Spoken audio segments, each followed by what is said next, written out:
năng ấy cứប្រណាំងបានតែប្រណាំងចូលវាសនាគឺប្រណាំងមិនបានទេពាក្យហ្នឹងខ្ញុំជឿថាអ្នកទាំងអស់គ្នាប្រកាសជាធ្លាប់ឮហើយក៏វាជារឿងមួយដែលពិតប្រាកដផងដែរដោយសារតែមានមនុស្សមួយចំនួនធំដែលតែងតែយកខ្លួនឯងទៅប្រៀបធៀបជាមួយនឹងអ្នកដទៃឬមួយក៏ច្រណែនឈ្លាននេះទៅកាន់អ្នកដទៃទាំងដែលគិតថាហេតុអីក៏ចូលវាសនាគេកើតមកល្អម្ល៉េះហេតុអីក៏ខ្លួនឯងមិនល្អដូចគេព្យាយាមណាស់ដែរតែនៅតែមិនជោគជ័យដូចគេព្យាយាមណាស់ដែរនៅតែមិនមានជីវិតល្អប្រសើរដូចគេតែបកត្រឡប់មកវិញថានេះពាក់ព័ន្ធជាមួយនឹងកម្មផលដែរដោយសារតែយើងអត់ដឹងពីអតីតជាតិរបស់យើងគឺយើងបានសាងទៅរឿងអីខ្លះដែលធ្វើឲ្យជីវិតយើងនៅពេលជាតិនេះគឺជួបតែបញ្ហាអត់ចេះចប់អត់ចេះហើយមិនប្រកាសថាអ្នកដែលមានជោគវាសនាល្អហ្នឹងយើងឃើញគេដែលល្អប្រសើរជាងយើងគេអត់ជួបបញ្ហាដូចគ្នា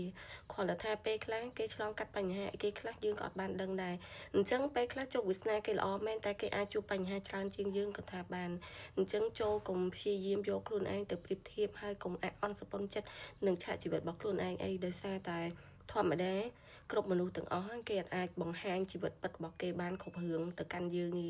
យើងអត់ដឹងទេថាគេបានជួបរឿងអីគេខ្លះហើយក៏យើងអត់ដឹងថាគេឆ្លងកាត់ទុក្ខលំបាកអីគេខ្លះដូចគ្នា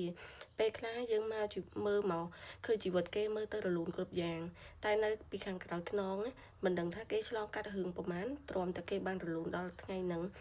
ហើយយើងវិញសួរថាយើងមានជីវិតបែបហ្នឹងយើងគិតថាវាសនាយើងអត់សូវល្អទេតែយើងអត់បានជួបបញ្ហាច្រើនដូចគេក៏ថាបានដែរអញ្ចឹងមនុស្សម្នាក់សិតតែមានបញ្ហារៀងខ្លួនកុំយកខ្លួនឯងទៅប្រៀបធៀបគេហើយក៏កុំយកគេមកប្រៀបធៀបជាមួយខ្លួនឯងដោយប្រៀបធៀបយូរទៅធ្វើឲ្យយើងមានអារម្មណ៍មួយថាយើងអត់ល្អដូចគេទៅជាធ្វើឲ្យយើងមានសម្ពាធផ្លូវចិត្តឬមួយក៏បាក់ទឹកចិត្តឬមួយក៏គិតថាឆាកជីវិតហ្នឹងគឺវាមិនសមបំណងដោយអ្វីដែលយើងប៉ងប្រាថ្នាអញ្ចឹងបើគិតថាជីវិតយើងមិនសមបំណងយើងគួរតែកែប្រែធ្វើអ្វីដែលអាចជួយជីវិតយើងឲ្យសមបំណងទៅគឺវាល្អជាជាងយើងយកខ្លួនឯងទៅប្រៀបធៀបនឹងអ្នកដទៃព្រោះឯការប្រៀបធៀបវាអត់មានបានផលអីមកវិញទេតែបើយើងចង់ឲ្យរីកចម្រើនដូចគេយើងអាចរៀនសូត្រពីគេបានឬមួយក៏រៀនសូត្រពីអ្នកណាដែលគាត់អាចនឹងមានជីវិតល្អប្រសើរបានព្រោះអីគេចែករំលែកពេលខ្លះគេចែករំលែកតែអ្វីដែលល្អឯអ្វីដែលមិនល្អក៏គេមិនចង់ឲ្យយើងដឹងឮហើយក៏គេមិនចង់ឲ្យយើងរៀនសូត្រពីគេដែរបើសិនជាគេចង់ចែករំលែកតែអ្វីដែលល្អយើងអាចយកអ្វីដែលជាចំណុចល្អហ្នឹងយកមករៀនបានតាអូខេវីដេអូហ្នឹងខ្ញុំចង់លើកទឹកចិត្តឲ្យអ្នកទាំងអស់គ្នាព្យាយាម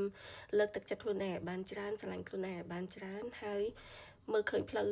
ដែលខ្លួនឯងដើរហ្នឹងគឺកំពុងតែរកផ្លូវល្អកុំព្យាយាមទាញទម្លាក់ទឹកចិត្តខ្លួនឯងដោយប្រយោលក្តីឬមួយក៏ដោយដរាច់ក្តីអរគុណ